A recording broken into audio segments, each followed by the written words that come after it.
అందరికీ నమస్కారం. Welcome back to IT media. నేను మీ ఝాన్సీ. ఏదైనా హెల్త్ అవేర్‌నెస్ వీడియోస్ చేసినప్పుడు పొలోమని అందరూ అవే ఫాలో అవుతూ ఉంటారు. ఎవరైనా కొర్రలు తినండి అని చెప్తే ఇమ్మీడియేట్‌గా రైస్ మానేసి మొత్తం కొర్రలు తినడం. మిల్లెట్స్ తినండి అని చెప్తే వరుసగా అవే వారంలో 7 డేస్ మొత్తం ఒక్కసారిగా డైట్ చేంజ్ చేస్తూ ఉంటారు. నిజంగా మన బాడీ అంత చేంజ్ ఎఫెక్ట్స్ అనేవంటే ఇలా క్విక్‌గా మార్చుకోగలుగుతుందా మన శరీరతత్వం నుంచి? ఒక 20 ఇయర్స్ లేదా 10 ఇయర్స్ నుంచి మనం తింటున్న ఆహారాన్ని ఒక్క రోజు లేదా ఒక్క వారంలో మార్చుకోవాలి అంటే దాని బాడీ యాక్సెప్ట్ చేస్తుందా? దానివల్ల ఎలాంటి సైడ్ ఎఫెక్ట్స్ వచ్చే అవకాశాలుంటాయి? తినడం మంచిదే. కానీ ఎలా తినాలి? తినాలి అని చెప్తున్నప్పుడు ఎక్కువ తీసుకుంటూ ఉంటారు కాబట్టి ఆ తినే పద్ధతి ఏంటో తెలుసుకుందాం. ప్రస్తుతం మనతో ఉన్నారు బృహత్ ఆయుర్వేద హాస్పిటల్ నుంచి జనరల్ ఫిజిషియన్ లక్ష్మి గారు.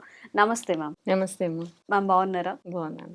అంటే అవేర్‌నెస్ వీడియోస్ ఎక్కువైపోయాయి. అవును. అందరూ చెప్పేస్తున్నారు. డాక్టర్ అవ్వక్కర్లేదు. అవునమ్మా. న్యూట్రిషన్ అవ్వక్కర్లేదు. అందరూ సజెషన్స్ ఇస్తూ ఉంటారు.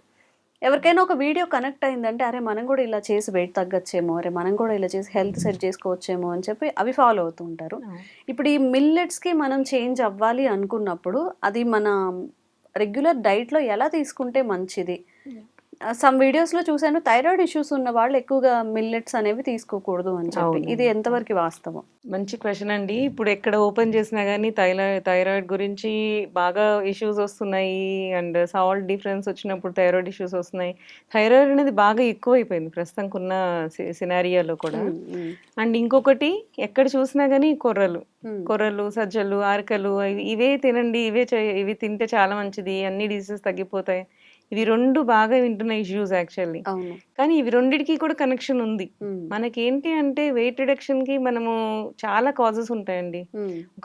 ఒక బాడీ పెరగాలి అనుకుంటే ఎదురు ఫుడ్ ఒకటే కారణం కాకపోవచ్చు. హ్మ్. సో, మిగతావి కూడా చాలా కారణాలు ఉండొచ్చు. పీసీఓస్ ఉండొచ్చు. సో, హ్మ్. మీరు తీసుకునే ఫుడ్ కొంచెం ఉన్నా సరే పీసీఓస్ వల్ల మనకి ఇన్సులిన్ రెసిస్టెన్స్ అనేది ఉంటుంది. So, okay. అదేంటంటే మనకి బాడీలో షుగర్ ఇలా పెరిగిపోతుందనమాట. కన్వర్ట్ అవ్వకుండా. ఇంకా అలాంటప్పుడు వాడికి పీసీఓస్ వచ్చేస్తూ ఉంటాయి. హ్మ్. సో, మళ్ళీ అది ఫ్యాట్ డిపాజిషన్ అలా ఉంటుందనమాట. ఇలాంటి వాళ్ళు ఏవి తీసుకున్నా కానీ తగ్గకుండా ఉంటారనమాట. హ్మ్. ఈవెన్ కొన్ని థైరాయిడ్ ఇష్యూస్‌లో కూడా మనకి బాడీ అనేది తగ్గదు. హార్మోన్ బ్యాలెన్స్ చేసుకొని బాడీ తగ్గదు. హ్మ్. ఇట్లాంటి వాళ్ళు మళ్ళీ అరికెలు, సజ్జలు ఇలాంటివి గాని తీసుకుంటే హ్మ్. మళ్ళీ థైరాయిడ్ లెవెల్స్ పెరుగుతాయి. ఎందుకు థైరాయిడ్ లెవెల్స్ పెరుగుతాయా? పెరుగుతాయి. ఓకే. యాక్చువల్లీ వీటిలో ఉండే కొన్ని తత్వాలు ఏం చేస్తాయంటే థైరాయిడ్ హార్మోన్స్‌ని పెంచే తత్వాలుంటాయి. హ్మ్. సో, జనరల్‌గా ఏంటంటే మనకి ఈజీ డైజెషన్ ఉండేలాగానే ఉండాలి థైరాయిడ్‌కి జనరల్‌గా మనకి. హ్మ్. సో, వాటిల్ని మనం తీసుకోవాలి అనుకున్నప్పుడు బాగా నానబెట్టాల్సుంటుంది. ఓకే. సో, బాగా నానపెట్టడము, ఒక 12 అవర్స్ నానపెట్టడము, అది 12 చేసి అవర్స్ నానబెట్టేయాలా? కంపల్సరీ నైట్ నానపెట్టిందే నెక్స్ట్ రోజు వాడాల్సుంటుంది. హ్మ్. ఈ అరికలు గానీ, సజ్జలు గానీ ఏవైనా సరే. హ్మ్. సో, అలా నానబెట్టుకొని నెక్స్ట్ రోజు మార్నింగ్ ఉడకబెట్టుకోవడం ఇట్లా చేయాల్సుంటుంది. At least 12-14 hours. హ్మ్. కొన్ని మిల్లెట్స్ అయితే 14 అవర్స్ కూడా నానబెట్టుకోవాల్సుంటుంది. ఓకే. ఈజీగా మనకి మినిమమ్‌గా ఒక 12 అవర్స్. లేదు టైం మినిమమ్ టు లేదంటే 12 అట్‌లీస్ట్ అవర్స్. 8 అవర్స్ సరిపోతుందా? 8 లేదు 12 అవర్స్ అనే రాసారు ఇక్కడ. ఓహో! మనకి జనరల్ స్టడీస్‌లో ఏంటంటే 8 అవర్స్ కూడా చాలా తక్కువ వాటికి రాసారు. హ్మ్. రాగులు వాటికి. బట్ హ్మ్. యాక్చువల్లీ సజ్జలు, జొన్నలు దగ్గరకొచ్చేసరికి 12 అవర్స్ అనే రాసారు. హ్మ్. సో, దాన్ని జనరల్‌గా ఏంటంటే మన పాతకాలంలో ఏం తినేవాళ్ళురా? అన్నం అసలు వండుకునేవాళ్ళు కాదు. జొన్నన్నం, సజ్జన్నం చాలా మనం విన్నది చాలా తక్కువ. అవును. ఎలా తినేవాళ్ళు మనం? హ్మ్. రాగి పిండితో రాగి జావ చేసుకునేవాళ్ళం. లేకపోతే రాగి సంకటి చేసుకునేవాళ్ళం. సో, హ్మ్. కొన్ని మాత్రమే చేసుకునేవాళ్ళం. అప్పుడు కూడా రాగుల అన్నం ఏం తినలేదు కదా వాళ్ళు. అవును. సజ్జలు కూడా అంతే. సజ్జ రొట్టె చేసుకునేవాళ్ళు కానీ, సజ్జలతో మళ్ళీ వేరే వేరే ఏం చేసుకునేవాళ్ళు కాదు. హ్మ్. బికాజ్ అలా చేసుకుంటేనే మనకి తొందరగా అరుగుతుందనమాట. హ్మ్. సో, హ్మ్. అలా ఒకటుంటుంది. లేకపోతే అది కూడా నానబెట్టేసి, ఆరబెట్టేసి దాన్ని పొడి చేసేసేవాళ్ళు. హ్మ్. సో, అవన్నీ నాని అంతా ఉంటాయి కాబట్టి దాంట్లో ఉండే ఏదైతే చెడు ఏదైతే ఉంటుందో అదంతా నానినప్పుడు అది డిజాల్వ్ అయిపోతుంది. So, okay. లైటర్ థింగ్స్ అయిపోతాయన్నమాట. సో, హ్మ్. దాన్ని మనం పౌడర్ చేసుకొని అలా జొన్న రొట్టె చేసుకొని తినొచ్చు. కానీ జొన్నన్నం, జొన్న ఉప్మా హ్మ్. ఇప్పుడు ఎక్కడ చూసినా మల్టీ మిల్లెట్స్. హ్మ్. సో, మల్టీ మిల్లెట్ కాన్సెప్టే ఒక్కోసారి కరెక్ట్ కాదనిపిస్తుంది. హ్మ్. ఎందుకంటే జొన్నలు కొంచెం లేట్‌గా అవుతాయి. రాగులు తొందరగా ఉడికిపోతాయి. ఇప్పుడు 2 కలిపి మనం వండామనుకో హ్మ్. అప్పుడేమైతుంది? రాగులేమో ఉడికిపోతే జొన్నలేమో గట్టిగా ఉంటాయి. సో అలా తిన్నప్పుడు మనకేమైతుంది, సగం ఉడికి ఉడకని వస్తూ ఉంటాయి. సగం ఉడికి ఉడకని ఫుడ్ని మనం ఇండైరెక్ట్ గా తీసుకుంటున్నట్టే. సో దానివల్ల డైజెషన్ ఇష్యూస్ వస్తాయి.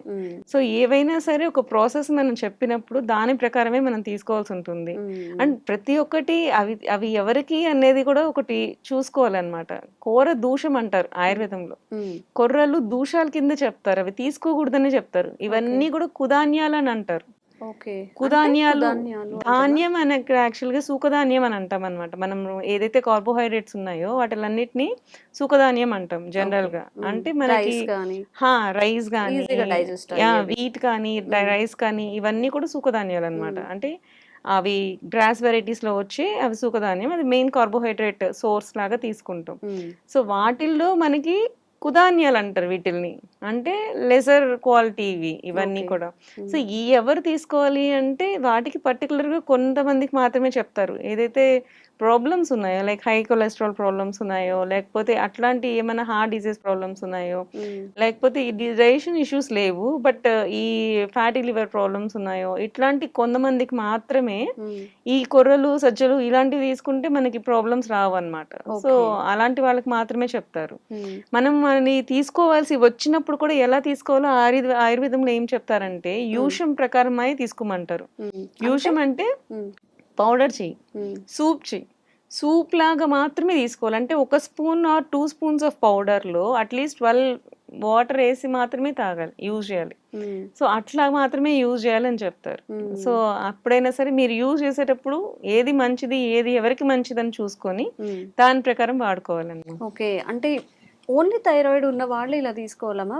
మిగతా వాళ్ళు కొర్రల్ని ఇప్పుడు రైస్కి రీప్లేస్ చేసుకొని తినేయచ్చా?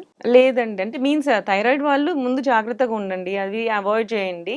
In general food, light food మాత్రమే తీసుకోండి. మిగతా వాళ్ళు తీసుకోవాల్సి వచ్చినప్పుడు ఎక్కువ వాటర్ యాడ్ చేయండి. 6 times మినిమం వాటర్ ఉండాలి. అన్ని కొర్రలు సజ్జలు ఏవైనా సరే మీరు తీసుకున్నప్పుడు 6 times మినిమం వాటర్ ఉండాలి.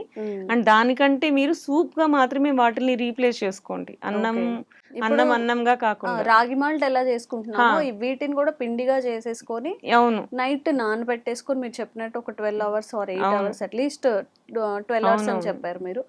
అలాగా రాగి మాల్ట్ ఎలా తీసుకుంటున్నామో ఈ కొర్రలు కానీ ఇవన్నీ ఏవైతే మిల్లెట్స్ ఉన్నాయో అవి అలా తీసుకోవాలి, డైరెక్ట్ ఫుడ్ గా కాకుండా. డైరెక్ట్ ఫుడ్ గా కాదు, దీన్ని అలాగే తీసుకోవాలి. దీన్ని కర్రీ పెట్టుకొని తినొచ్చు కావాలంటే, but it should be very loose. అంటే వాటర్ అనేది చాలా ఎక్కువ ఉండాలి, హై ఫైబర్ కంటెంట్ ఉంటుంది వీటిల్లో. సో ఫ్యూచర్ లో మనకి ఐబిఎస్ ప్రాబ్లమ్స్ వస్తాయి, అంటే మోషన్ సరిగా అవ్వకపోవడము, ఈ ఒక్కోసారి లూజ్ మోషన్స్ అవ్వడము, ఒక్కోసారి గట్టిగా అవ్వడం, దీన్నే ఐబిఎస్ కండిషన్ అంటాము. ఏ రోజు ఎలా అవుతుందో ఇంటెస్టైన్స్ కూడా మనకి పర్ఫెక్ట్ గా ఉండదు అనమాట. సో అట్లాంటి కండిషన్స్ కి వచ్చేసే ఛాన్సెస్ ఉంటాయి. సో అలా అంతవరకు రానియకుండా, సో మనకి ఎప్పుడు అవసరం, ఎవరికి అవసరం, ఎంతవరకు అవసరం, క్వాంటిటీ, క్వాలిటీ అండ్ ఎవ్రీథింగ్ చూసుకొని తీసుకోవాల్సి ఉంటుంది. ఓకే, సో ఏదైనా చెప్తూ ఉంటారు మితంగా తీసుకుంటే ఆహారం, అమితంగా తీసుకుంటే విషం అని చెప్పి. మన బాడీ టైప్ ఏంటి, మనం ఏం తింటున్నాము ఏదో చెప్పారు కదా, కంప్లీట్గా మనకున్న లైక్ మన బాడీలో ఉన్న డిసీజెస్ కానీ ఏవి తెలుసుకోకుండా ఏది పడితే అది ఇన్ఫర్మేషన్ ఉంది అని చెప్పి ఫాలో అవ్వకండి. మనం ఏదైనా ఒక డైట్కి చేంజ్ అవ్వాలంటే పర్టికులర్గా ఒక న్యూట్రిషన్ లేకపోతే ఒక డాక్టర్ సజెషన్ త్రూ వెళ్తే మంచిది.